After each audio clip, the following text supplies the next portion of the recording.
representante usa ka estudyante sa Sir MC unsay pangalan mo? Ako di ay si Anne-Marie Lee. Ug ako po si Jabel Kaegot.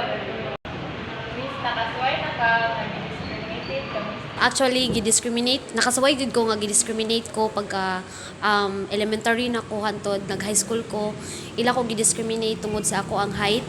Sige, ingon ko nila nga mubo gid ko no kayo ko putot nga even ila ganing gi-envision nga wala ko makabuot tungod sa ako ang kaputot.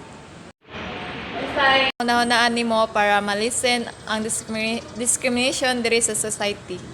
Actually, ang ako yung mahuna-hunaan kay kanang bitaw mga organizations kay kanang ila mag-create sila og symposium ba about discrimination wherein ang ilahang i-invite or ang ilahang audience kay ang mga teenagers kay mostly ang mga kanang tawo nga magpang-discriminate karon kay ingadim gyud sa ato muna nga ang ako ang nahunaon gyud kay mag-create mga organization nga mag-create sila og symposium para mag-erase ang awareness about discrimination. Advice nimo sa katong mga tawo nga sige japog ka-experience og discrimination o sa katong mga tawo nga sige japog discriminate sa uban. Katong para sa mga tao nga padayon gihapon nga naka-experience og discrimination, ang ako resulti is ayaw lang sila tubayi, pasagdaay sila kay maybe gi-discriminate kanila kay tungod nasuya sila nimo.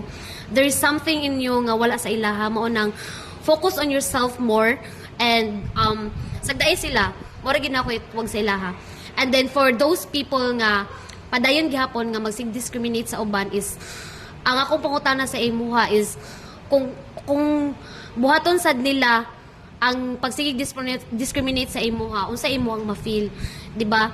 So stop na lang na ang pagsigig discriminate sa ilaha kay kanang wala man kay makuha sa ilaha kay you know in this world kitang tanan lahi-lahi ta ninyo og kanang mga perspective, lahi-lahi ta ninyo og kanang lahi-lahi ta ninyo og mga talents and more.